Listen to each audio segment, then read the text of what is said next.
All right, we're going to see if the sophomore slump is real for this band or if they can kind of skirt around it and give us something really exciting and really new. Let's dive in.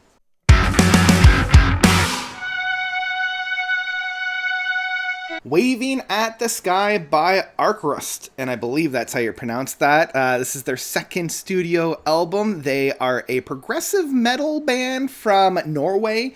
They really hit the scene hard back in 2023, a couple years ago, with their debut album of The Approbation. I know that these guys made quite the splash in the prog metal community, kind of being the crossroads of late stage Porcupine Tree. You know, we're kind of looking from like In Absentia to about, you know, Fear of a Blank Planet, you know, kind of in that era, maybe more of like the Deadwing era being specific there, and a Opeth with their like Blackwater Park to about Ghost Reveries, like that kind of intersection. I think this is the style of music, and I mentioned this in my Approbation review.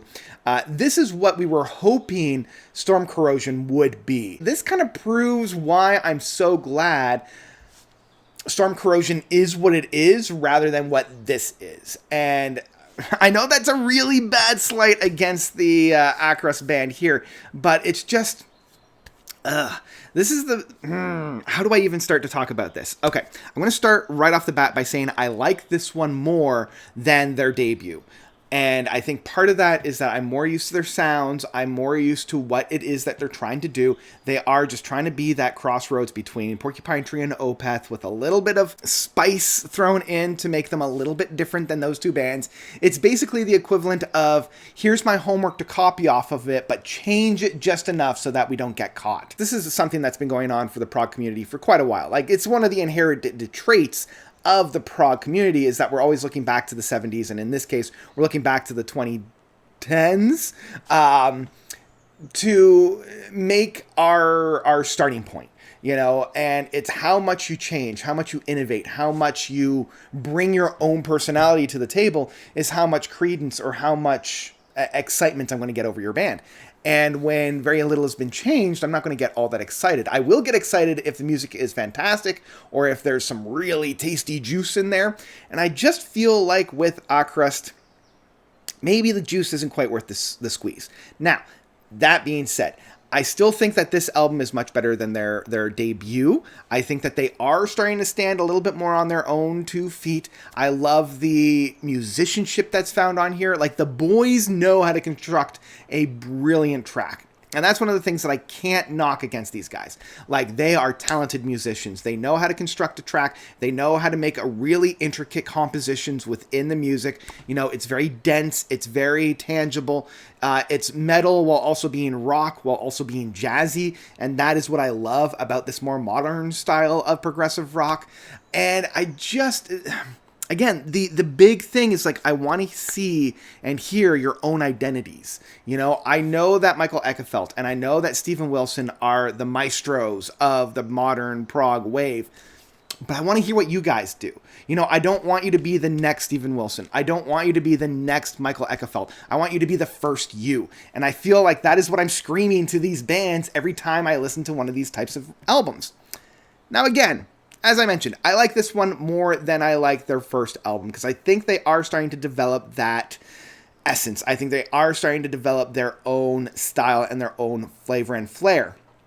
I do think they're a little, I don't want to say scared, but I think they're a little hesitant to really lean into that, you know, because I can see it. I can see glimmers of it throughout this entire runtime. The Trauma being the second track, as well as Conflicting Memories, both of these tracks have moments in there that I'm like, okay, you guys are doing something that I've never heard before. Let's explore that. Let's really dive in and sink our teeth into it. But then you have tracks like Families Are Forever and the Malevolent. There we go. I was able to get there eventually.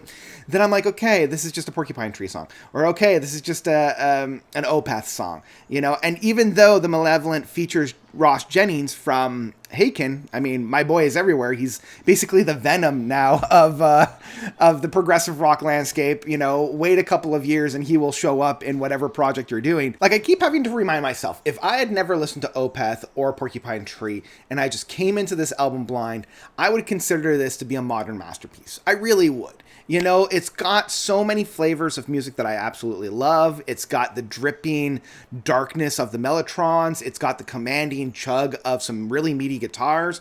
It's got a 12-minute end piece that's not smack dab in the middle of the track. I'm looking at you, Deadwing. Like, structurally, this album is fantastic. Musically, this album is magnificent. There's nothing purely wrong on this record. There's so much to really love about this record.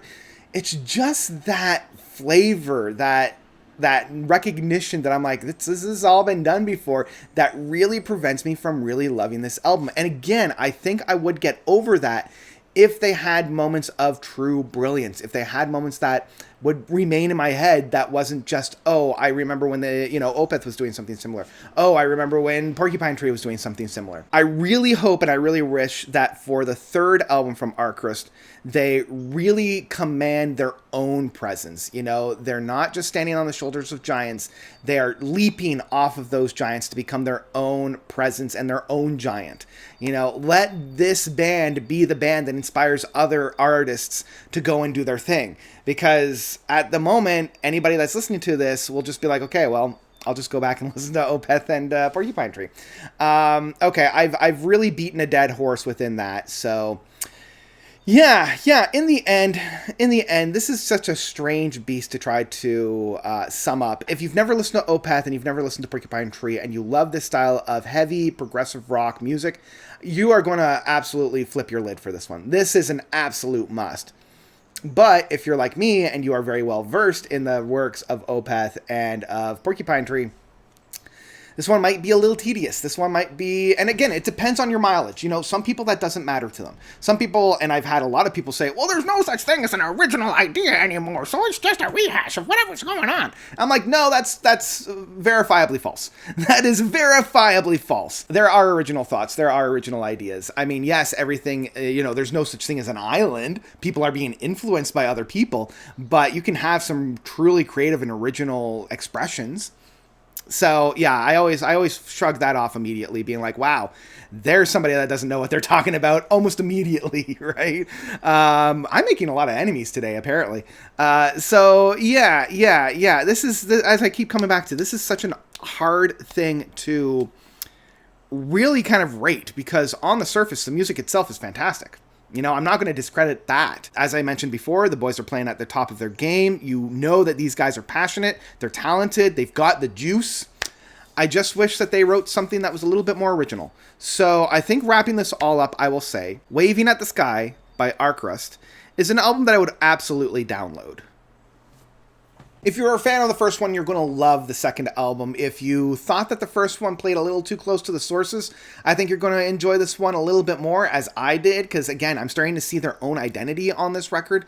But if you're still like me and you're really hoping that they will just, like, really explode, really do some huge experimentation, some really big swings, I think I'm still waiting for their masterpiece, because I know they have it in them. That's the thing. And this is where I'm getting a little frustrated. I know they have a masterpiece in them, and they're tapping at the door of that. And they're just, they don't need permission to make that, So, yeah, those are my thoughts about Waving at the Sky from Archrist. I have a feeling a lot of people are going to love this album in the same vein that a lot of people love their first record. So, yeah, I will say that this album also surprised me. I went in here fully expecting to be like, okay, this is either going to go one of two ways. It's either going to be a complete rehash of their first album and they're not doing anything new, or it's going to be this big experiment that either works or it doesn't. I feel like we're solely in the center within this one. They are definitely rehashing things from their first album, but at least they're bringing the music into some new territories. So, yeah.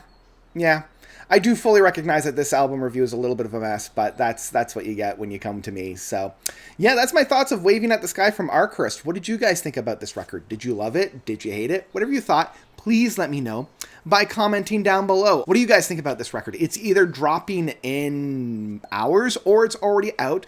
Let me know if you loved it or if you hated it. Again, by commenting down below. And that's where I'm going to leave you guys for today. So thank you all so much for watching. As always, you guys are definitely the best. And until next time, notes out.